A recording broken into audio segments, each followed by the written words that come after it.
ಅಮೆರಿಕವನ್ನು ಪುನಃ ಪ್ರವೇಶಿಸಲು ಅನುಮತಿ ಕೋರಿ ಸರ್ಕಾರಕ್ಕೆ ಮನವಿ ಸಲ್ಲಿಸಿದ ಚಾಪ್ಲಿನ್. ರೀ ಎಂಟ್ರಿ ಪರ್ಮಿಟ್ 3 ತಿಂಗಳು ಕಾದರೂ ಸರ್ಕಾರದಿಂದ ಯಾವುದೇ ಪ್ರೋತ್ಸಾಹದಾಯಕ ಪ್ರತಿಕ್ರಿಯೆ ಬರಲಿಲ್ಲ. ಕಟ್ಟಬೇಕಾದ ತೆರಿಗೆ ಬಾಬತ್ತುಗಳನ್ನೆಲ್ಲ ಕಟ್ಟಿ ದಾರಿ ಸುಗಮ ಮಾಡಿಕೊಂಡ. ಎಲ್ಲ ಕಟ್ಟಿ ಬಗೆಹರಿಸಿಕೊಂಡ ನಂತರವೂ ತೆರಿಗೆ ಇಲಾಖೆ ಇನ್ನೂ $20 ಲಕ್ಷ ಕಟ್ಟಬೇಕಿದೆ ಎಂದು ಸೂಚಿಸಿತು. ಅನಗತ್ಯವಾಗಿ ಹೆಚ್ಚುವರಿ ಆದಾಯ ತೆರಿಗೆ ಪಾವತಿ ಮಾಡಲು ಚಾಪ್ಲಿನ್ ನಿರಾಕರಿಸಿದ. ಅಗತ್ಯ ಬಿದ್ದಲ್ಲಿ ತಾನು ಕೋರ್ಟ್ನಲ್ಲಿ ಹೋರಾಡುವುದಾಗಿ ತಿಳಿಸಿದ. ತನ್ನದೇ ಪರಿಪಾಟು ಎಂದು ಭಾವಿಸಿದ ತೆರಿಗೆ ಇಲಾಖೆ ತಿಪ್ಪೆ ಸಾರಿಸಿ ತೆಪ್ಪಗಾಯಿತು. ಮತ್ತೊಮ್ಮೆ ಚಾಪ್ಲಿನ್ ರೀ ಎಂಟ್ರಿ ಪರ್ಮಿಟ್ಗಾಗಿ ಮನವಿ ಸಲ್ಲಿಸಿದ. ಅಲ್ಲಿಗೂ ಪ್ರತಿಕ್ರಿಯೆ ಬಾರದಿದ್ದಾಗ ತನಗೆ ರೀ ಎಂಟ್ರಿ ಪರ್ಮಿಟ್ ಕೊಡುವುದಾಗಿ ಸರ್ಕಾರಕ್ಕೆ ಇಷ್ಟವಿರದಿದ್ದ ಪಕ್ಷದಲ್ಲಿ ತಾನು ಇಡೀ ಅಮೆರಿಕದ ಭೂಪ್ರದೇಶವನ್ನೇ ಬಿಟ್ಟು ಹೋಗಲು ನಿರ್ಧರಿಸಿರುವುದಾಗಿಯೂ ಆದ್ದರಿಂದ ಯಾವುದಾದರೊಂದು ಉತ್ತರ ಕೊಡಬೇಕೆಂದು ಸರ್ಕಾರಕ್ಕೆ ಖಾರವಾಗಿ ಪತ್ರ ಬರೆದ. ಸರ್ಕಾರ ಅವನ ಮನವಿಯನ್ನು ವಲಸೆ ಮತ್ತು ಪುನರ್ವಸತಿ ಇಲಾಖೆಗೆ ಒಪ್ಪಿಸಿತು. ಆತನ ಮನವಿಯನ್ನು ಕೂಲಂಕುಷವಾಗಿ ಪರಿಶೀಲಿಸಿದ ವಲಸೆ ಇಲಾಖೆಯ ಅಧಿಕಾರಿಗಳು ತಾವು ಔಪಚಾರಿಕವಾಗಿ ಕೆಲವು ಪ್ರಶ್ನೆಗಳನ್ನು ಕೇಳಿ ಸಮಾಧಾನ ಪಡೆಯಲು ಮನೆಗೆ ಬರಬಹುದೇ ಎಂದು ಫೋನಿನಲ್ಲಿ ಸಂಪರ್ಕಿಸಿದರು. ಓ, ಅಗತ್ಯವಾಗಿ ಬನ್ನಿ ಎಂದು ಒಪ್ಪಿಗೆ ನೀಡಿದ ಚಾಪ್ಲಿನ್. ಅವರೆಲ್ಲ ನಿಗದಿತ ಸಮಯಕ್ಕೆ ಸರಿಯಾಗಿ ಚಾಪ್ಲಿನ್ನ ನಿವಾಸಕ್ಕೆ ಬಂದರು. ಅವರ ಪೈಕಿ 3 ಗಂಡಸರು, ಒಬ್ಬ ಮಹಿಳೆ ಇದ್ದರು. ಅವರು ತಮ್ಮ ಜೊತೆ ತಂದ ಬ್ರೀಫ್ ಕೇಸುಗಳಲ್ಲಿ ಒಂದು ಟೇಪ್ ರೆಕಾರ್ಡರ್, ಟೈಪ್ ರೈಟರ್ಗಳಲ್ಲದೆ ಕೆಲವು ಕಡತಗಳೂ ಇದ್ದವು. ಅವರ ಮುಖ್ಯಸ್ಥ ತೆಳ್ಳಗೆ ಎತ್ತರಕ್ಕಿದ್ದ 40ರ ಆಜುಬಾಜಿನ ವ್ಯಕ್ತಿ. ಉಳಿದವರು ಆತನ ಆಜ್ಞಾಧಾರಕರು. ಚಾಪ್ಲಿನ್ ಯಾವುದನ್ನು ಮರೆಮಾಚಲು ಬಯಸಲಿಲ್ಲ. ಆತ ತನ್ನ ಸಹಾಯಕ್ಕೆಂದು ಸ್ಥಳೀಯ ವಕೀಲನೋರ್ವನನ್ನು ಆ ಕ್ಷಣ ಕರೆಯಿಸಿಕೊಳ್ಳದೇ ಇರಲಿಲ್ಲ. ಮಹಿಳೆ ಶಾರ್ಟ್ ಹ್ಯಾಂಡ್ ಟೈಪ್ ರೈಟರನ್ನು ಟೇಬಲ್ ಮೇಲಿಟ್ಟುಕೊಂಡು ಸಜ್ಜಾಗಿ ಕೂತುಕೊಂಡಳು. ಆ ಟೇಬಲ್ ಪಕ್ಕದ ಕುರ್ಚಿಯಲ್ಲಿ ಮುಖ್ಯಸ್ಥ ಎದುರಿಗೆ ಕಡತ ಇಟ್ಟುಕೊಂಡು ಕೂತ. ಉಳಿದಿಬ್ಬರು ಎಡ ಬಲಗಡೆ ಸ್ವಲ್ಪ ದೂರದಲ್ಲಿ ಆತನ ಎದುರುಗಡೆ ನಿಂತರು. ಚಾಪ್ಲಿನ್ ಉತ್ತರಿಸಲು ಸಿದ್ಧನಾಗಿ ಕೂತ. ಮುಖ್ಯಸ್ಥ ಕಡತದಿಂದ ಒಂದೊಂದೇ ಹಾಳೆ ಮಗಚುತ್ತಾ ಪ್ರಶ್ನೆಗಳನ್ನು ಕೇಳತೊಡಗಿದ. ನಿಮ್ಮ ನಿಜವಾದ ಹೆಸರು ಚಾರ್ಲಸ್ ಚಾಪ್ಲಿನ್ ಹೌದೋ ಅಲ್ಲವೋ? ಹೌದು. ಕೆಲವರು ನಿಮ್ಮ ಹೆಸರು, ಅದರಲ್ಲಿ ಪರದೇಶದ ಯಾವುದೋ ಒಂದು ಹೆಸರು ಇತ್ತು ಮತ್ತು ನಿಮ್ಮ ಮೂಲ ಸ್ಥಳ ಗ್ಯಾಲಿಸಿಯಾ ಎಂದು ಹೇಳುತ್ತಾರಲ್ಲ? ಇಲ್ಲ, ನನ್ನ ಹೆಸರು ಚಾರ್ಲಸ್ ಚಾಪ್ಲಿನ್. ನನ್ನ ತಂದೆಯ ಹೆಸರು ಕೂಡ ಅದೇ. ನನ್ನ ಮೂಲ ಸ್ಥಳ ಇಂಗ್ಲೆಂಡಿನ ಲಂಡನ್ ನಗರ. ನೀವೆಂದೂ ಕಮ್ಯುನಿಸ್ಟ್ ಸೇರಿದವರಲ್ಲವೆಂದು ಹೇಳುತ್ತಿದ್ದೀರಿ ತಾನೇ? ಇಲ್ಲ, ನಾನು ಯಾವತ್ತೂ ಯಾವುದೇ ರಾಜಕೀಯ ಪಕ್ಷಕ್ಕಾಗಲಿ ಯಾವುದೇ ರಾಜಕೀಯ ಸಂಘಟನೆಗಾಗಲಿ ಸೇರಿದವನಲ್ಲ. ನೀವು ಹಿಂದೊಂದು ಸಾರಿ ಭಾಷಣ ಮಾಡುತ್ತಿರುವಾಗ ಕಾಮ್ರೇಡ್ಸ್ ಎಂದು ಸಂಬೋಧಿಸಿದರಲ್ಲ, ಅದರ ಅರ್ಥವೇನು? ಹೌದು, ಅವತ್ತು ನಾನು ಹಾಗೆ ಹೇಳಿದ್ದು ನಿಜ. ದಯವಿಟ್ಟು ಡಿಕ್ಷನರಿ ತೆಗೆದು ನೋಡಿ. ಕಾಮ್ರೇಡ್ಸ್ ಎಂಬ ಶಬ್ದಕ್ಕೂ ಕಮ್ಯುನಿಸ್ಟ್ ಪಕ್ಷಕ್ಕೂ ಯಾವುದೇ ಸಂಬಂಧ ಇಲ್ಲ. ಚಾಪ್ಲಿನ್ ಉತ್ತರದಿಂದ ಒಂದು ಕ್ಷಣ ಆತ ಗಲಿಬಿಲಿಗೊಂಡ. ಅದರ ವಿರುದ್ಧ ಪ್ರತೀಕಾರ ತೀರಿಸಿಕೊಳ್ಳುವವನಂತೆ. ನೀವೆಂದಾದರೂ ವ್ಯಭಿಚಾರದಲ್ಲಿ ಪಾಲ್ಗೊಂಡಿದ್ದೀರೋ ಎಂದು ಕೇಳಿದ. ಅಂಥ ಪ್ರಶ್ನೆಯನ್ನು ನಿರೀಕ್ಷಿಸಿರದಿದ್ದ ಚಾಪ್ಲಿನ್ಗೆ ಸಿಟ್ಟು ಬಂತು. ಆದರೂ ಸಹಿಸಿಕೊಂಡು ಸಮಾಧಾನದಿಂದಲೇ ಉತ್ತರಿಸಿದ. ನೋಡಿ, ಇಂಥ ಅವಮಾನಕರ ಪ್ರಶ್ನೆಗಳನ್ನು ಎದುರಿಸುವುದಕ್ಕಿಂತ ಈ ದೇಶ ಬಿಟ್ಟು ಹೋಗುವುದೇ ಎಷ್ಟೋ ವಾಸಿ. ನನಗೇನು ಇಲ್ಲೇ ಇರಬೇಕು ಅಂತ ಏನೂ ಇಲ್ಲ. ಪ್ರಪಂಚ ವಿಶಾಲವಾಗಿದೆ ಎಂಬ ಸಂಗತಿಯನ್ನು ಮರೆಯಬೇಡಿ ದಯವಿಟ್ಟು. ಓಹೋಹೋ, ಇದಕ್ಕೆಲ್ಲ ಬೇಸರ ಮಾಡ್ಕೋಬೇಡಿ ಚಾಪ್ಲಿನ್. ಇದೆಲ್ಲ ಫಾರ್ಮಾಲಿಟಿ. ರೀ ಎಂಟ್ರಿ ಪರ್ಮಿಟ್ ಕೊಡೋ ಮೊದಲು ನಾವಿಂಥ ಪ್ರಶ್ನೆಗಳನ್ನು ಕೇಳಬೇಕಾದ್ದು ಅನಿವಾರ್ಯ. ಅಡಲ್ಟರಿ ಎಂಬ ಶಬ್ದ ಅವಮಾನಕಾರಿಯಾದದ್ದೇನೂ ಅಲ್ಲ ಎಂದು ಅವರು ನುಣುಚಿಕೊಳ್ಳಲು ಪ್ರಯತ್ನಿಸಿದರು. ಅಡಲ್ಟರಿ ಎಂಬುದು ಅಶ್ಲೀಲ ಪದವಲ್ಲ ಅಂತ ಹೇಳ್ತಿದ್ದೀರಲ್ಲ, ಅದರ ಅರ್ಥ ಏನಾದರೂ ಗೊತ್ತಿದೆಯಾ ನಿಮಗೆ ಎಂದು ಚಾಪ್ಲಿನ್ ಕೋಪದಿಂದಲೇ ಮರುಪ್ರಶ್ನೆ ಹಾಕಿದ ಅವರಿಗೆ.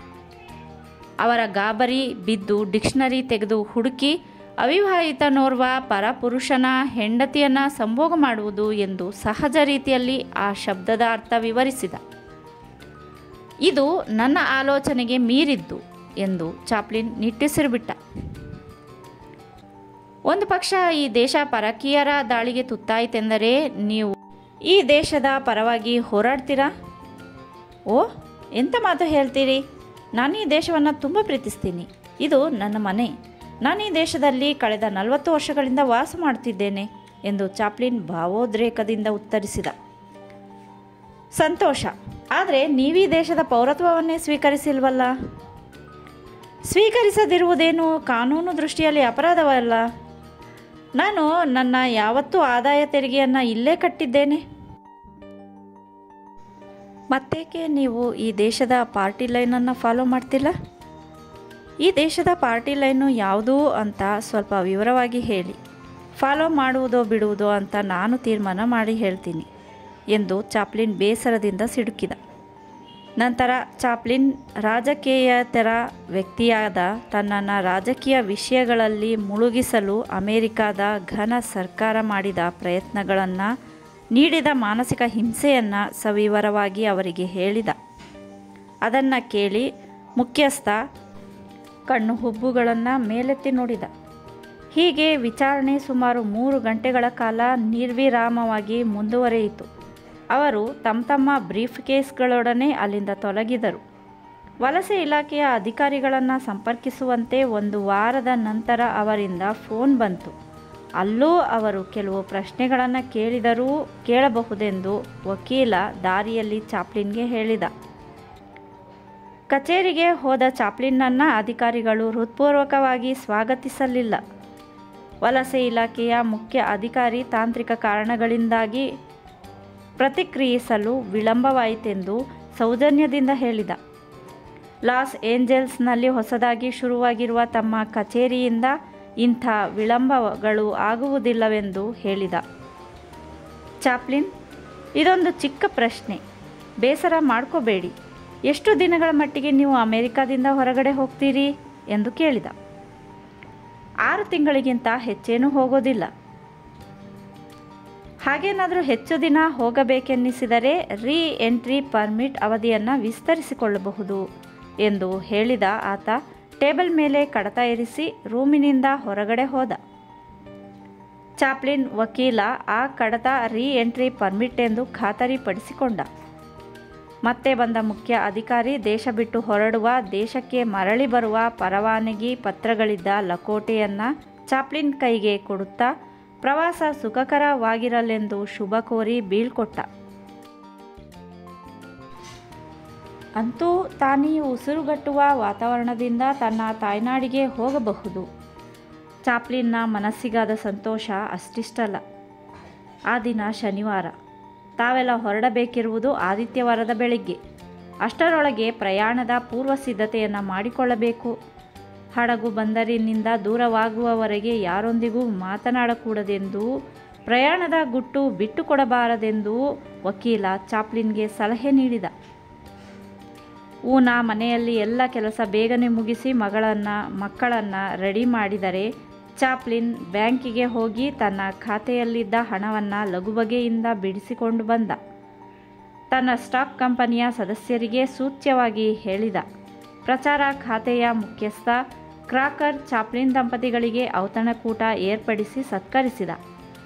ಅವರೆಲ್ಲರಿಂದ ಬೀಳ್ಕೊಂಡು ಚಾಪ್ಲಿನ್ ತನ್ನ ಪತ್ನಿ ಮತ್ತು ಮಕ್ಕಳೊಂದಿಗೆ ಯುರೋಪಿನತ್ತ ಪ್ರಯಾಣ ಬೆಳೆಸಿದ.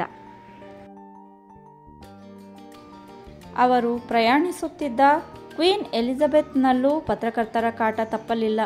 ಹಡಗು ತಂಗಿದ ಕಡೆಯಲ್ಲೆಲ್ಲ ಪತ್ರಕರ್ತರು ಪ್ರಶ್ನಿಸಿದ್ದು. ಅವಕ್ಕೆಲ್ಲ ಉತ್ತರ ಕೊಡುವಷ್ಟರಲ್ಲಿ ಚಾಪ್ಲಿನ್ ರೋಸಿ ಹೋಗುತ್ತಿದ್ದ. ಅಲ್ಲದೆ ಅಮೆರಿಕಾದಿಂದ ಒಂದಲ್ಲ ಒಂದು ಮಾಹಿತಿ ಬರುತ್ತಿದ್ದವು. ಅವರನ್ನೆಲ್ಲ ನೋಡಿದರೆ ತಾನು ಅಮೆರಿಕಕ್ಕೆ ಮರಳಿ ಹೋಗುವುದು ಕಷ್ಟ. ಅಮೆರಿಕ ಸರ್ಕಾರಕ್ಕೆ ರಾಜಕೀಯ ಆರೋಪಗಳ ಬಗ್ಗೆ, ಅವರ ನೀತಿ ನಿಂದನೆಗಳ ಬಗ್ಗೆ ತಾನು ಸರಿಯಾದ ಸಮಜಾಯಿಷಿ ನೀಡುವುದು ಅವಶ್ಯಕ. ತಾನು ನೀಡುವ ಯಾವ ಉತ್ತರದಿಂದ ಅಮೆರಿಕ ಸರ್ಕಾರ ತೃಪ್ತಿ ಹೊಂದುತ್ತದೆ ಎಂಬುದು ಸುಳ್ಳು ಮಾತು. ಆದರೆ ತನ್ನೆಲ್ಲ ವ್ಯವಹಾರವಿರುವ ಅಮೆರಿಕಕ್ಕೆ ಹೋಗದೇ ಇರಲು ಸಾಧ್ಯವಿಲ್ಲ. ಆಸ್ತಿ ಕುರಿತು ಹೇಳಿದರೆ ಅಮೆರಿಕ ಸರ್ಕಾರ ತನ್ನ ಸ್ಥಿರ ಚರ ಆಸ್ತಿಯನ್ನೇ ಮುಟ್ಟುಗೋಲು ಹಾಕಿಕೊಳ್ಳಬಹುದೆಂಬ ಆತಂಕ ಕಾಡಲಾರಂಭಿಸಿತು ಚಾಪ್ಲಿನ್ನನ್ನು. ಅಮೆರಿಕ ಬಿಟ್ಟು ಹೋಗುತ್ತಿರುವುದು ತಾತ್ಕಾಲಿಕವೋ ಶಾಶ್ವತವೋ? ತಾತ್ಕಾಲಿಕವಾಗಿದ್ದರೆ ಕೆಲವು ಪ್ರಶ್ನೆಗಳಿಗೆ ಸಮಾಧಾನ ನೀಡಬೇಕೆಂಬ ಸಂದೇಶ ಬಂತು. ಅಮೆರಿಕಕ್ಕೆ ಮರಳಿದಾಗ ಅವಕ್ಕೆಲ್ಲ ಉತ್ತರಿಸುವುದಾಗಿ ಚಾಪ್ಲಿನ್ ಕೇಬಲ್ಗಳ ಮೂಲಕ ಸಂದೇಶ ಕಳಿಸಿದ. ಹಾಗೆಯೇ ಪ್ರಪಂಚದ ನಾನಾ ಕಡೆಗಳಿಂದ ಪ್ರೆಸ್, ರೇಡಿಯೋಗ್ರಾಮ್ಸ್ ತಾನಿದ್ದ ಹಡಗಿಗೆ ಹರಿದು ಬರತೊಡಗಿದವು. ಅಮೆರಿಕ ನೀಡಿರುವ ಮಾನಸಿಕ ಹಿಂಸೆ ಬಗ್ಗೆ ವಿವರ ನೀಡುವಂತೆ ಅಮೆರಿಕೇತರ ರಾಷ್ಟ್ರಗಳು ಬಯಸಿದವು. ಅವಕ್ಕೆಲ್ಲ ತಾನು ಏನೆಂದು ಉತ್ತರಿಸುವುದು? ಚಾಪ್ಲಿನ್ ಅಂಥ ಸಂದೇಶಗಳಿಂದ ಪತ್ರಕರ್ತರಿಂದ ತಪ್ಪಿಸಿಕೊಳ್ಳತೊಡಗಿದ. ಇಡೀ ಪ್ರಪಂಚ ತನ್ನ ಬಗ್ಗೆ ಸಹಾನುಭೂತಿ, ಅನುಕಂಪ ವ್ಯಕ್ತಪಡಿಸುತ್ತಿದೆಯಲ್ಲ, ಅಷ್ಟೇ ಸಾಕು ಎಂದು ಸಮಾಧಾನ ತಾಳಿದ. ಚಾಪ್ಲಿನ್ ಕುಟುಂಬ ಪರಿವಾರ ಸಮೇತನಾಗಿ 20 ವರ್ಷಗಳ ನಂತರ ಲಂಡನ್ನಿನ ವಾಟರ್ಲೂ ನಿಲ್ದಾಣದಲ್ಲಿ ಇಳಿದ. ನೆರೆದಿದ್ದ ಸಹಸ್ರಾರು ಅಭಿಮಾನಿಗಳು ತಮ್ಮ ಮೆಚ್ಚಿನ ನಟನಿಗೆ ಹೃದಯ ತುಂಬಿದ ಸ್ವಾಗತ ಕೋರಿದರು. ಚಾಪ್ಲಿನ್ ತನ್ನ ಸಂಸಾರದೊಂದಿಗೆ ಸವಾಯ್ ಹೋಟೆಲ್ನ 4ನೇ ಮಹಡಿಯ ಸುಸಜ್ಜಿತ ಕೋಣೆಯಲ್ಲಿ ಬಿಡಾರ ಹೂಡಿದ. ಕಿಟಕಿಯಿಂದ ಥೇಮ್ಸ್ ನದಿ ಸುಂದರವಾಗಿ ಹರಿಯುವುದು ಕಾಣುತ್ತಿತ್ತು. ಹಾಗೆಯೇ ಲಂಡನ್ ನಗರದ ಒಂದು ಭಾಗವೂ ಸಹ. ಅದನ್ನೆಲ್ಲ ನೋಡಿದ 27 ವರ್ಷದ ಊನಾ 17 ವರ್ಷದ ತರುಣಿಯಂತೆ ರೋಮಾಂಚನಗೊಂಡಳು. ಭಾವೋದ್ವಿಗ್ನಳಾದ ಆಕೆಗೆ ಆ ಕ್ಷಣ ಪ್ರತಿಕ್ರಿಯಿಸಲಾಗಲಿಲ್ಲ. ಕೊನೆಗೂ ಕಷ್ಟಪಟ್ಟು, ನನಗೆ ಲಂಡನ್ ನಗರ ಇಷ್ಟವಾಯಿತು ಎಂದು ಉದ್ಗರಿಸಿದಳು. ತಾನು ಬಾಲ್ಯ ಕಳೆದ ಓಣಿಗಳ ನಡುವೆ ಬೀದಿಗಳ ಮೇಲೆ ಹೆಂಡತಿಯೊಡನೆ ಸುತ್ತಾಡಬೇಕು, ತನ್ನ ಬಾಲ್ಯದ ಪ್ರತಿಯೊಂದು ಸ್ಥಳವನ್ನು ತೋರಿಸಬೇಕೆಂದುಕೊಂಡ ಚಾಪ್ಲಿನ್ ಮರುದಿನ ಊನಾಳೊಂದಿಗೆ ಟ್ಯಾಕ್ಸಿಯಲ್ಲಿ ಕನಿಂಗ್ಟನ್ನಲ್ಲಿದ್ದ ಪೌನಲ್ ಟೆರೇಸ್ಗೆ ಕರೆದುಕೊಂಡು ಹೋದ. ತಾನು ಬಾಲ್ಯದಲ್ಲಿ ವಾಸಿಸುತ್ತಿದ್ದ ಮನೆ ಸಂಪೂರ್ಣ ಬಿದ್ದು ಹೋಗಿತ್ತು. ತಾನೂ ತನ್ನಣ್ಣ ಸಿಡ್ನಿ ತಂದೆಯೊಡನೆ ವಾಸಿಸಿದ್ದ ಅದೇ ಕೆನಿಂಗ್ಟನ್ ರಸ್ತೆಯ 287ನೇ ನಂಬರಿನ ಕಟ್ಟಡವನ್ನು ಹೆಂಡತಿಗೆ ತೋರಿಸಿದ. ತಾನು ಬಾಲ್ಯ ಕಳೆದ ಪ್ರತಿಯೊಂದು ಸ್ಥಳವನ್ನು ಹೆಂಡತಿಗೆ ತೋರಿಸಿ ವಿವರಿಸಿದ. ಅಂತೂ ಹೆಂಡತಿ ಊನಾ ಲಂಡನ್ ನಗರ ನೋಡಿ ಬೆರಗಾದಳು, ಸಂತೋಷಪಟ್ಟಳು. ಅಮೆರಿಕದ ವಾತಾವರಣ ಅನುಭವಿಸಿದ ಮಕ್ಕಳು ಲಂಡನ್ ನಗರದ ವಾತಾವರಣಕ್ಕೆ ಹೊಂದಿಕೊಳ್ಳುವರೋ ಇಲ್ಲವೋ ಎಂಬ ಸಂದೇಹ ಚಾಪ್ಲಿನ್ನನ್ನು ಕಾಡಿತು. ಯುರೋಪ್ ದೇಶಗಳಲ್ಲಿ ಎಲ್ಲಿದ್ದರೂ ಸರಿಯೇ, ಆದರೆ ಅಮೆರಿಕಕ್ಕೆ ಮಾತ್ರ ಹೋಗಬಾರದು ಎಂದುಕೊಂಡ. ಆದರೆ ಅಮೆರಿಕದ ಬ್ಯಾಂಕುಗಳಲ್ಲಿರುವ ಹಣವನ್ನು ಬಿಡಿಸಿಕೊಂಡು ತರುವುದಾದರೂ ಹೇಗೆ?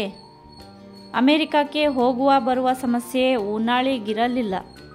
ಹಣವನ್ನು ಸೇಫ್ ಲಾಕರ್ಗಳಿಂದ ಬಿಡಿಸಿಕೊಂಡು ಬರುವ ಜವಾಬ್ದಾರಿಯನ್ನು ತಾನು ಹೊತ್ತುಕೊಂಡಳು.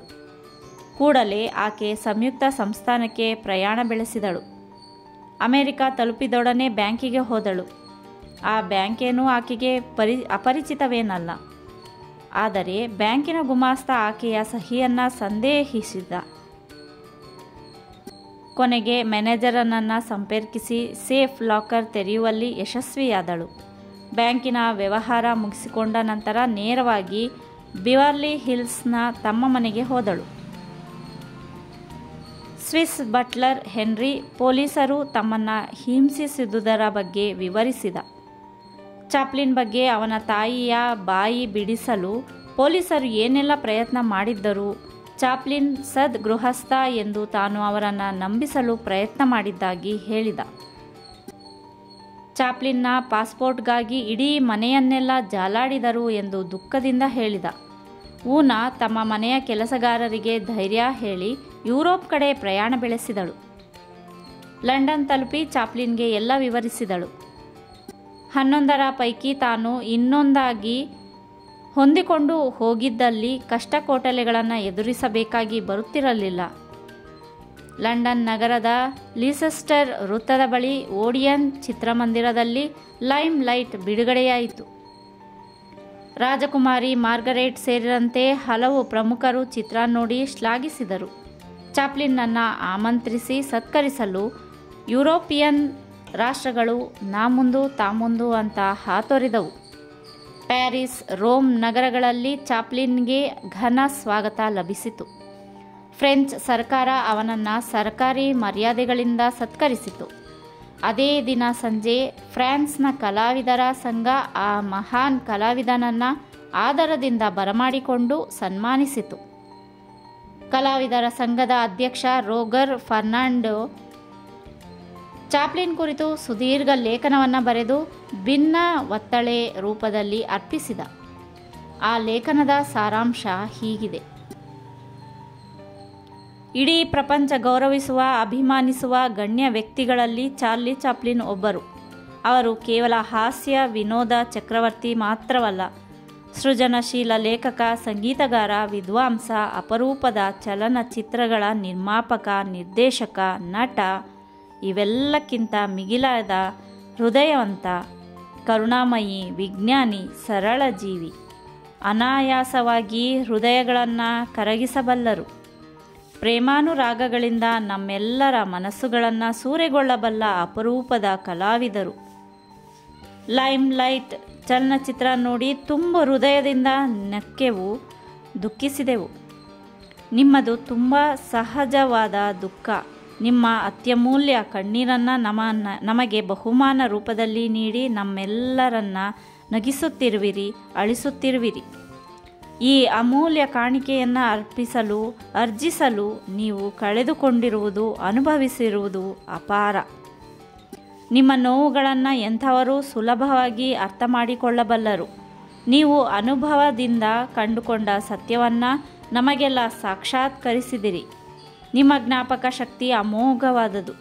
ನೀವು ಬಾಲ್ಯದ ನೆನಪುಗಳೊಂದಿಗೆ, ಅನುಭವಗಳೊಂದಿಗೆ ಸದಾ ಸಂಬಂಧವಿರಿಸಿಕೊಂಡಿರುವಿರಿ. ನೀವು ಅನುಭವಿಸಿದ ನೋವು, ವಿಷಾದಗಳು ಇನ್ನೊಬ್ಬರು ಅನುಭವಿಸಬಾರದೆಂದು ಎಷ್ಟೊಂದು ಕಳಕಳಿ ವ್ಯಕ್ತಪಡಿಸುತ್ತಿರುವಿರಿ. ಪ್ರತಿಯೊಬ್ಬರಲ್ಲಿ ಇರುವಿರಾದ್ದರಿಂದ ಅಸಂಖ್ಯಾತ ಅಭಿಮಾನಿಗಳು ನಿಮ್ಮನ್ನು ಗೌರವಿಸುತ್ತಿದ್ದಾರೆ. ನೀವು ಅಭಿನಯದಿಂದ ಕೋಟ್ಯಾಂತರ ಹೃದಯಗಳನ್ನು ಮೀಟುತ್ತಿರುವಿರಿ. ಹಲವು ಪ್ರತಿಭೆಗಳ ಅಪರೂಪದ ಸಂಗಮದಂತಿರುವ ನೀವು ಮಾನವ ಕುಲದ ಏಳಿಗೆಗಾಗಿ ಶ್ರಮಿಸುತ್ತಿರುವಿರಿ. ಪ್ರತಿಯೊಬ್ಬ ಪ್ರೇಕ್ಷಕ ನಿಮ್ಮ ಅನುಯಾಯಿ. ಫ್ರೆಂಚ್ ಲೇಖಕರು, ನಿರ್ಮಾಪಕರು, ಸಂಗೀತ ವಿದ್ವಾಂಸರು, ನಟ ನಟಿಯರು ಎಲ್ಲರೂ ಚಾಪ್ಲಿನ್ನ ಗುಣಗಾನ ಮಾಡಿದರು. ಸಂಘದ ಗೌರವ ಸದಸ್ಯತ್ವ ಪ್ರದಾನ ಮಾಡಿ ಗೌರವಿಸಿದರು. ಚಾಪ್ಲಿನ್ಗೆ ರೋಮ್ನಲ್ಲೂ ಅದ್ಭುತವಾದ ಸ್ವಾಗತ ಲಭಿಸಿತು. ಜಗತ್ತಿನ ಅದ್ವಿತೀಯ ಪ್ರತಿಭೆ ಎಂದು ಪ್ರಸಿದ್ಧ ನಾಟಕಕಾರರಿಂದ ಹೊಗಳಿಸಿಕೊಂಡ ಚಾಪ್ಲಿನ್ ವಿಶ್ವಮಾನವ. ಅವನು ಯಾವುದೇ ರಾಜಕೀಯ ಪಕ್ಷಕ್ಕೆ ಕಟ್ಟುಬಿದ್ದವನಲ್ಲ. ಎಡಪಂಥೀಯ ವಿಚಾರವಾದಿಗಳ ಸ್ನೇಹ ಸಾನ್ನಿಧ್ಯದಲ್ಲಿ ಇರುತ್ತಿದ್ದುದರಿಂದ ಆತ ಕಮ್ಯುನಿಸ್ಟ್ ಎಂಬ ಅಪಮಾನಕ್ಕೆ ಗುರಿಯಾಗಿ ಅಮೆರಿಕ ಸರ್ಕಾರದಿಂದ 13 ವರ್ಷಗಳ ಕಾಲ ಪಡಬಾರದ ಕಷ್ಟಗಳನ್ನು ಅನುಭವಿಸಿದ. ಆತ ವ್ಯವಸ್ಥೆಯೊಂದಿಗೆ ರಾಜಿಯಾಗಿ ಅಭಿವ್ಯಕ್ತಿ ಸ್ವಾತಂತ್ರ್ಯ ಕಳೆದುಕೊಳ್ಳದೆ ಚಿತ್ರ ಮಾಧ್ಯಮದ ಮೂಲಕ ಮುಕ್ತವಾಗಿ ಸಂಪಾದಿಸಿದ. ಅದಕ್ಕೆ ಮೌನವನ್ನು ಸಮರ್ಥವಾಗಿ ಬಳಸಿಕೊಂಡ. ಆತ ಪ್ರಪ್ರಥಮವಾಗಿ ದಿ ಗ್ರೇಟ್ ಡಿಕ್ಟೇಟರ್ ಚಿತ್ರದಲ್ಲಿ ಮಾತಾಡಿದ್ದು ಸಾಮಾನ್ಯ ಯಹೂದಿ ಹಜಾಮನ ಮೂಲಕ. ಮಾಡರ್ನ್ ಟೈಮ್ಸ್ನಲ್ಲಿ ಅವನು ಹಾಡಿದ ಹಂಸಗೀತೆ ಪ್ರಪಂಚದ ಬಹಳಷ್ಟು ಭಾಷೆಗಳ ಕಲಸು ಮೇಲೊಗರ. ಟ್ರಂಪ್ ಪಾತ್ರದ ಮೂಲಕ ಸಮಾಜದ ಓರೆಕೋರೆಗಳನ್ನು ಪ್ರಶ್ನಿಸಿದ. ಆತ ತನ್ನ ಚಿತ್ರಗಳಲ್ಲಿ ಪರಿಷ್ಕಾರ ಮಾರ್ಗಗಳನ್ನು ಸೂಚಿಸುವ ಗೊಡವೆಗೆ ಹೋಗಲಿಲ್ಲ. ತಾನು ಎತ್ತಿದ ಪ್ರಶ್ನೆಗಳಿಗೆ ಉತ್ತರ ಕಂಡುಕೊಳ್ಳುವ ಸ್ವಾತಂತ್ರ್ಯವನ್ನು ಪ್ರೇಕ್ಷಕರಿಗೆ ಬಿಟ್ಟುಕೊಟ್ಟ. ವಾಸ್ತವಿಕ ಜೀವನವನ್ನು ವಿಮರ್ಶಿಸಲು ಆತ ಅವಾಸ್ತವಿಕ ಮಾರ್ಗಗಳನ್ನು ಆಯ್ದುಕೊಂಡ. ಜಾಗತಿಕವಾಗಿ ಆವರಿಸಿರುವ ದ್ವೇಷ, ಅವಮಾನ, ಕ್ರೌರ್ಯ, ದಾರಿದ್ರ್ಯ, ಅಸಮಾನತೆಗಳ ವಿರುದ್ಧ ನಿರಂತರವಾಗಿ ಹೋರಾಡಿದ. ಕೋಪದ ಜಾಗದಲ್ಲಿ ವಿಷಾದ ಪ್ರಕಟಿಸಿದ. ದುಃಖದ ಪೊರೆಗಳೊಳಗೆ ನಗೆಯ ಹೂರಣ ತುಂಬಿದ. ಸಂತೃಪ್ತ ಸಮಾಜದ ಕನಸು ಕಂಡ. ತನ್ನ ಕನಸು ಪ್ರತಿಯೋರ್ವರಲ್ಲಿ ನನಸಾಗಲಿ ಎಂದು ಹಾರೈಸಿದ. ಅವನು ಸೃಷ್ಟಿಸಿದ ಟ್ರಂಪ್ ಪಾತ್ರ ಮಾನವತ್ವದ ರಾಯಭಾರಿ. ಯಾರ ಅನುಕರಣೆಗೆ ನಿಲುಕದ ಅದ್ಭುತ ಪಾತ್ರವಾದ ಟ್ರಂಪ್ ಪಾತ್ರ ಪ್ರಶ್ನಾತೀತವೇನಲ್ಲ.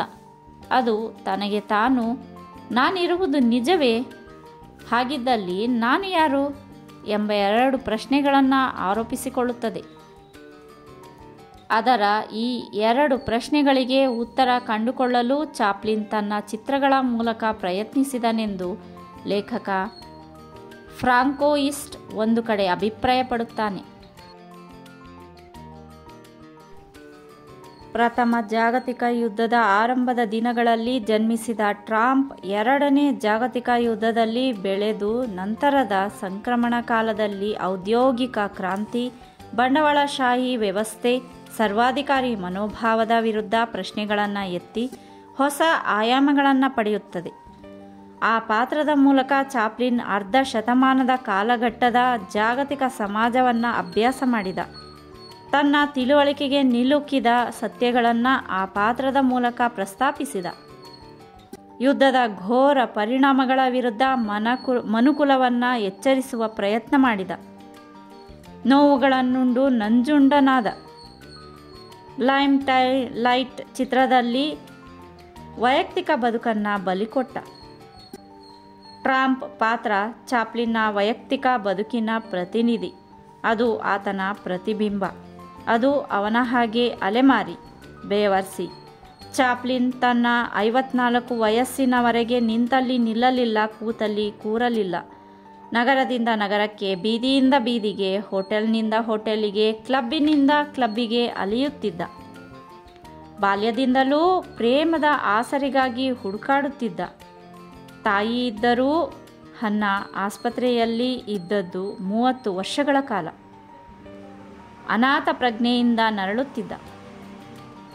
ತಾರುಣ್ಯದ ಸೆಳವಿಗೆ ಸಿಕ್ಕು ಪೂರ್ವಾಪರ ಆಲೋಚಿಸದೆ ಸುಂದರ ಯುವತಿಯೊಂದಿಗೆ ಸಖ್ಯ ಬೆಳೆಸಿ ಪೇಚಿಗೆ ಸಿಕ್ಕಿಹಾಕಿಕೊಳ್ಳುತ್ತಿದ್ದ.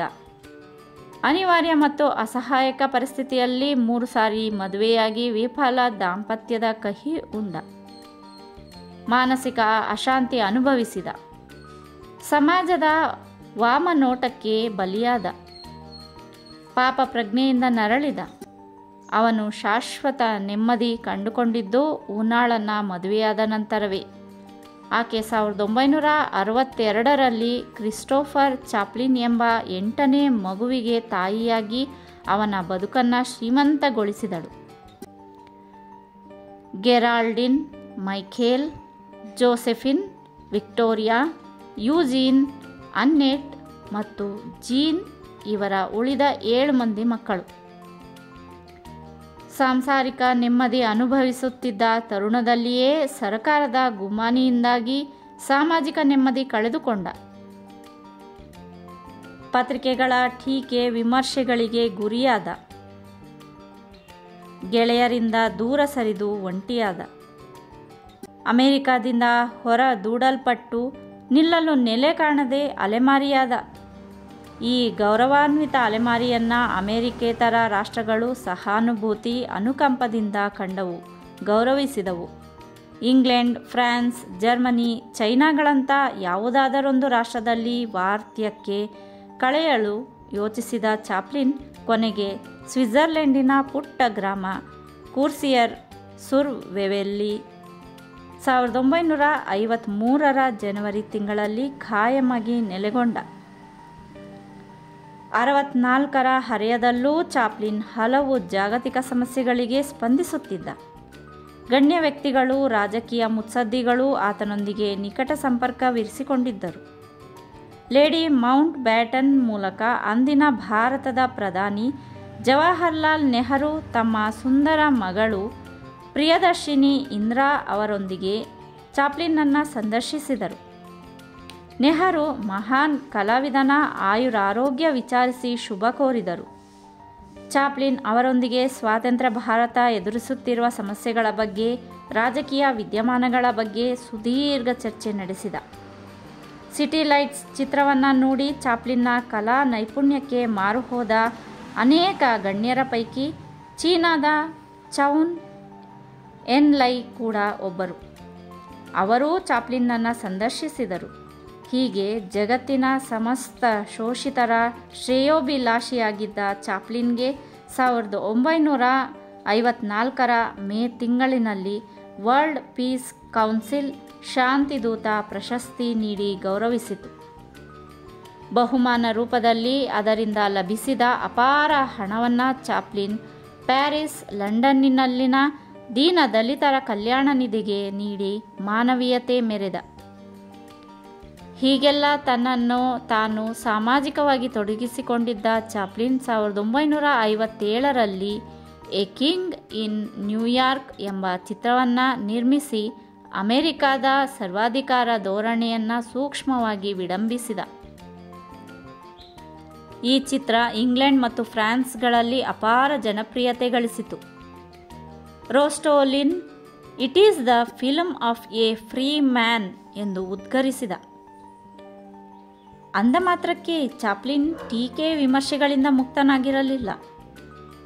1962ರಲ್ಲಿ ಆಕ್ಸ್ಫರ್ಡ್ ವಿಶ್ವವಿದ್ಯಾಲಯ ಆತನಿಗೆ ಡಾಕ್ಟರ್ ಆಫ್ ಲೆಟರ್ಸ್ ಪದವಿ ನೀಡಿ ಗೌರವಿಸಿದಾಗ ಪ್ರಸಿದ್ಧ ಇತಿಹಾಸಜ್ಞ ಒಬ್ಬ ಸಾಮಾನ್ಯ ಹಾಸ್ಯ ನಟನಿಗೆ ಬಫೂನ್ಗೆ ವಿಶ್ವವಿದ್ಯಾಲಯ ಅಂಥ ಅತ್ಯುತ್ತಮ ಮಟ್ಟದ ಗೌರವ ನೀಡಿದ್ದು ದೊಡ್ಡ ತಪ್ಪೆಂದು ಕಟುವಾಗಿ ಟೀಕಿಸಿದ. ಆದರೆ ಯಾರೂ ಆತನ ಕಟು ಟೀಕೆಯನ್ನು ಗಂಭೀರವಾಗಿ ತೆಗೆದುಕೊಳ್ಳಲಿಲ್ಲ. ಚಾಪ್ಲಿನ್ ಕೂಡ ಮುಗುಳ್ನಕ್ಕು ಸುಮ್ಮನಾದ.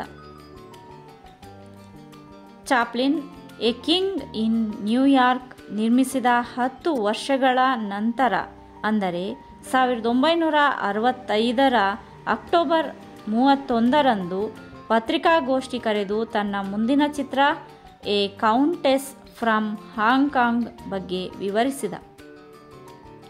ಚಿತ್ರದಲ್ಲಿ ಪ್ರಮುಖ ಪಾತ್ರ ವಹಿಸಲಿರುವ ಮಾರ್ಲಾನ್ ಬ್ರಾಂಡೋ ಮತ್ತು ಸೋಫಿಯಾ ಲಾರೆನ್ರನ್ನ ಪತ್ರಕರ್ತರಿಗೆ ಪರಿಚಯಿಸಿದ. ತನ್ನ ಜಾಯಮಾನದಂತೆ ಚಿತ್ರೀಕರಣಕ್ಕೆ ಬಹಳ ಸಮಯ ತೆಗೆದುಕೊಂಡ. ಈ ಚಿತ್ರದಲ್ಲಿ 77 ವರ್ಷ ಮಹಾನ್ ನಟ ಚಾಪ್ಲಿನ್ ಹೋಟೆಲ್ ಮಾಣಿ ಪಾತ್ರದಲ್ಲಿ ಕೇವಲ 1 ನಿಮಿಷ ಕಾಣಿಸಿಕೊಂಡ. ಈ ಚಿತ್ರ 1967ರ ಜನವರಿ 2ರಂದು ಲಂಡನ್ ನಗರದಲ್ಲಿ ಬಿಡುಗಡೆಯಾಯಿತು. ದಯನೀಯ ಸೋಲು ಅನುಭವಿಸಿತು.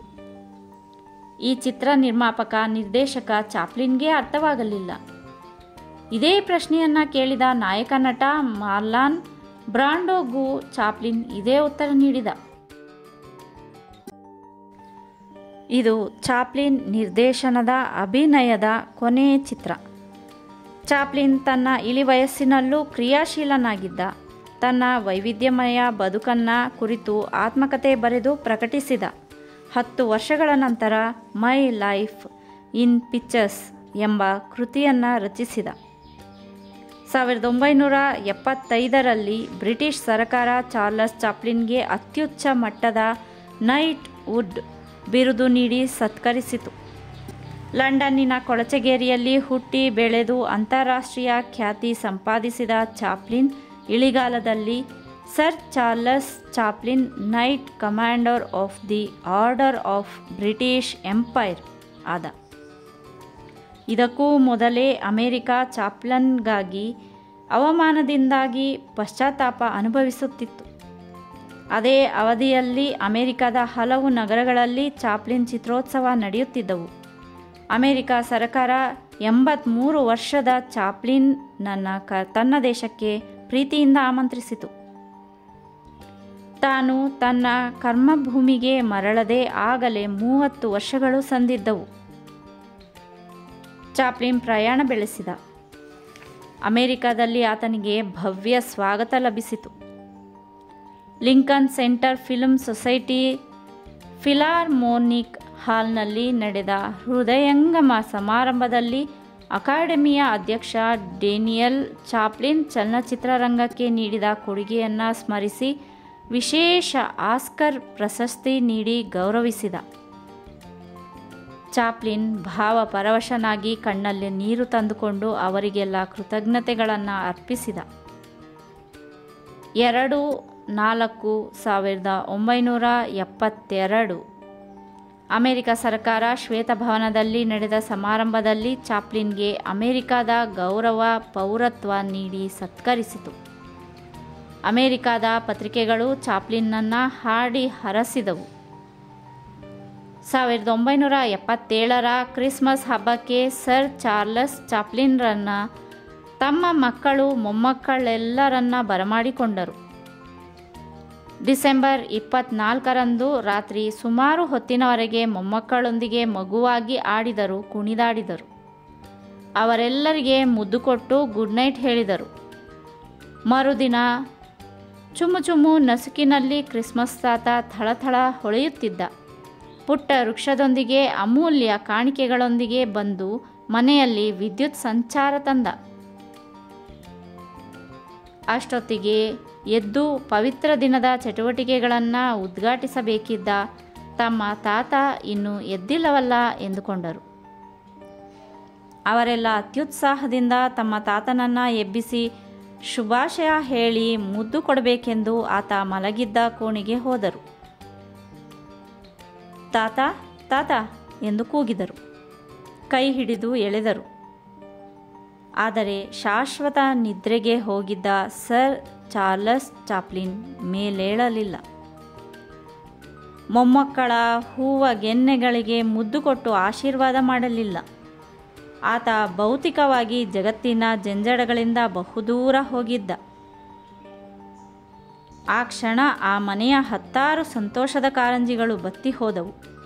ಪುಟ್ಟ ನಗರವಾದ ಕಾರ್ಸಿಯರ್ ತುಂಬ ದುಃಖ ವಿಷಾದ ಆವರಿಸಿ ಚಾಪ್ಲಿನ್ನ ಕುಟುಂಬದ ಸದಸ್ಯರು ತಮ್ಮ ಯಜಮಾನರ ಭೌತಿಕ ಕಾಯವನ್ನು ಹೆಚ್ಚು ಕಾಲ ಮನೆಯಲ್ಲಿ ಇರಿಸಿಕೊಳ್ಳಲು ಇಚ್ಛಿಸಲಿಲ್ಲ. ಅಲ್ಲದೆ ಆಕಾಶ ದುಃಖಿಸುತ್ತಿರುವುದೋ ಎಂಬಂತೆ ಜಿಟಿ ಜಿಟಿ ಮಳೆ ಹಿಡಿದುಕೊಂಡಿತು. ಕುಟುಂಬದ ಸದಸ್ಯರು ಅಂತ್ಯಕ್ರಿಯೆಗೆ ಯಾರನ್ನ ಬರಮಾಡಿಕೊಳ್ಳಲಿಲ್ಲ. ಉದಯದ 11 ಗಂಟೆಗೆ ಸರಿಯಾಗಿ ಚಾಪ್ಲಿನ್ರ ಭೌತಿಕ ಕಾಯವಿದ್ದ ಪೆಟ್ಟಿಗೆಯನ್ನು ವಸುಧರೆಯ ಪವಿತ್ರ ಗರ್ಭದಲ್ಲಿ ಇರಿಸಿದರು. ಆ ಸುದ್ದಿ ತಿಳಿದು ಪ್ರಪಂಚ ಮಮ್ಮಲನೆ ಮರುಗಿತು. ಜಗತ್ತಿನ ಮೇಧಾವಿಗಳು, ಪ್ರಸಿದ್ಧ ರಾಜಕಾರಣಿಗಳು ಅಪರೂಪದ ರೀತಿಯಲ್ಲಿ ಅಗಲಿದ ಮಹಾನ್ ನಟನಿಗೆ ಶ್ರದ್ಧಾಂಜಲಿ ಅರ್ಪಿಸಿದರು.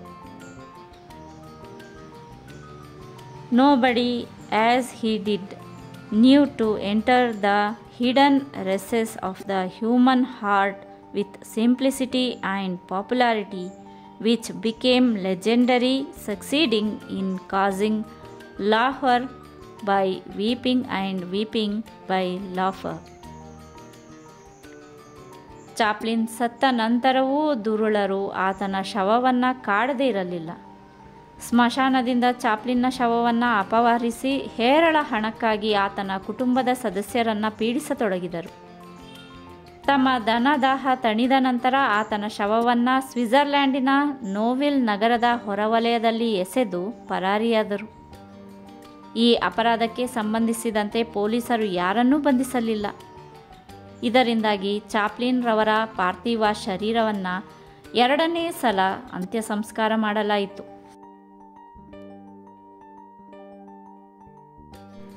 ಜಗದ್ವಿಖ್ಯಾತ ಹಾಸ್ಯ ನಟ ಚಾರ್ಲಿ ಚಾಪ್ಲಿನ್ರ ಚಲನಚಿತ್ರಗಳು ಈ ರೀತಿ ಇವೆ. Making a living, kid auto races at Venice, Mabel strange predicament, between showers, a film Johnnie, tango tangles, his favourite fast time, cruel cruel love, the star boarder, Mabel at the wheel, 20 minutes of love, caught in a cabaret, caught in the rain, a busy day, the fat mallet, her friend the bandit, the knockout, Mabel's busy day. Mabel's Married Life, Laughing Gas, The Property Man, The Face on the Bar Room Floor, Recreation, The Masquerader, His New Profession, The Rounders, The New Chanitan, Those Love Fangs, Dough and Dynamite, Gentleman of Nerve, His Musical Career, His Trusting Place, Tesley's Punctured Romance, Getting Acquainted, His Prehistoric Past. ಇವಿಷ್ಟು the keystone ಅವರ ಜೊತೆ Charlie Chaplin ಅವರು ಸೇರಿ ಮಾಡಿದಂತಹ ಚಲನಚಿತ್ರಗಳು.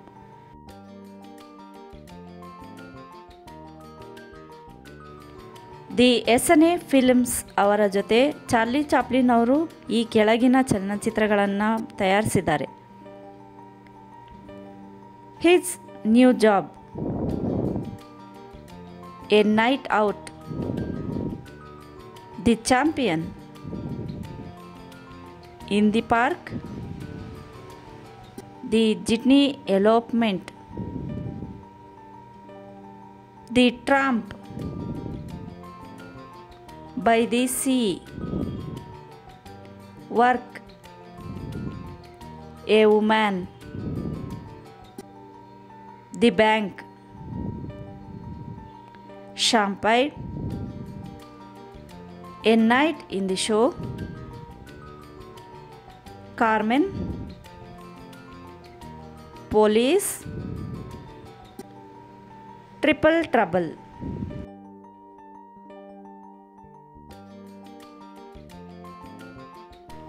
The Mutual Films ಅವರ ಜೊತೆ ಸೇರಿ the floor walker, the fireman, the vagabond, 1 AM,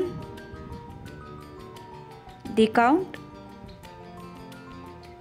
the pawn shop, behind the screen, the ring, easy street, the cure, the immigrant, the adventurer. ಈ ಚಲನಚಿತ್ರಗಳನ್ನು ಚಾರ್ಲಿ ಚಾಪ್ಲಿನ್ ಅವರು ತಯಾರಿಸಿದರು. ಹಾಗೆಯೇ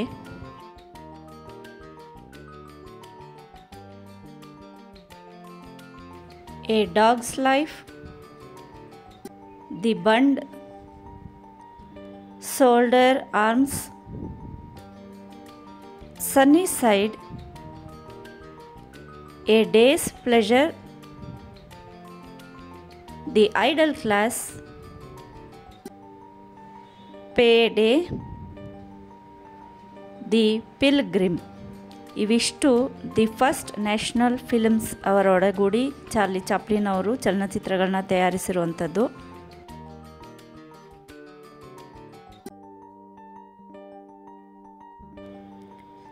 ಯುನೈಟೆಡ್ ಆರ್ಟಿಸ್ಟ್ ಫಿಲ್ಮ್ಸ್ ಇವರ ಜೊತೆ ಪೂರ್ಣ ಕಥಾನಕದ ಚಿತ್ರಗಳು ಅಂತ ಅಂದರೆ ಚಾರ್ಲಿ ಚಾಪ್ಲಿನ್ ಅವರು ತಯಾರಿಸಿರುವಂಥದ್ದು: ಎ ವುಮೆನ್ ಆಫ್ ಪ್ಯಾರಿಸ್,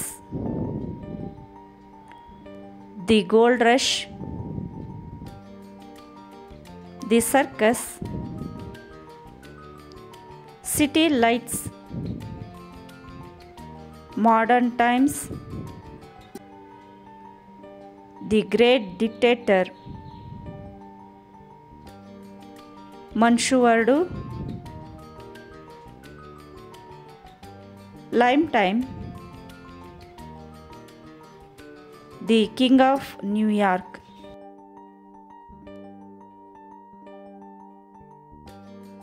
ಇವಿಷ್ಟು ಚಲನಚಿತ್ರಗಳು ಚಾರ್ಲಿ ಚಾಪ್ಲಿನ್ ಅವರು 1914ರಿಂದ ಹಿಡಿದು 1957ರವರೆಗೆ ತಯಾರಿಸಿರುವಂಥದ್ದು. ಒಟ್ಟಾರೆಯಾಗಿ 79 ಚಲನಚಿತ್ರಗಳನ್ನು ಒಂದು ರೀಲ್, ಕಾಲ್ಭಾಗ ರೀಲ್ನಿಂದ ಹಿಡಿದು 6ರಿಂದ 8 ರೀಲ್ಗಳವರೆಗೂ ಅವರು ತಯಾರಿಸಿದ್ದಾರೆ.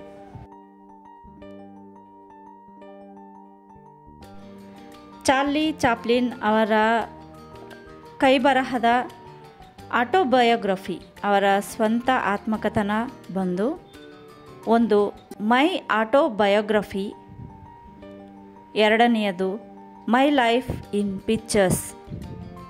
ಎರಡು ಕೂಡ ಚಾರ್ಲಿ ಚಾಪ್ಲಿನ್ ಅವರ ಆತ್ಮಕಥನದ ಗ್ರಂಥಗಳು. ಸ್ನೇಹಿತರೆ, ನಿಮ್ಮ ಆಶೀರ್ವಾದ ನಮ್ಮ ಮೇಲೆ ಸದಾ ಹೀಗೇ ಇರಲಿ. ನೀವು ಕೇಳಿ ಇತರರಿಗೂ ಕೇಳಿಸಿ ಅಂತ ಕೇಳ್ಕೊತಾ ಇದ್ದೀವಿ. ದಯವಿಟ್ಟು ಸಬ್ಸ್ಕ್ರೈಬ್ ಆಗಿ, ಹಾಗೆ ಶೇರ್ ಕೂಡ ಮಾಡಿ. ಮುಂದಿನ ಪುಸ್ತಕದೊಂದಿಗೆ ಮತ್ತೆ ಭೇಟಿಯಾಗೋಣ. Please subscribe and share friends. Thank you. Bye bye.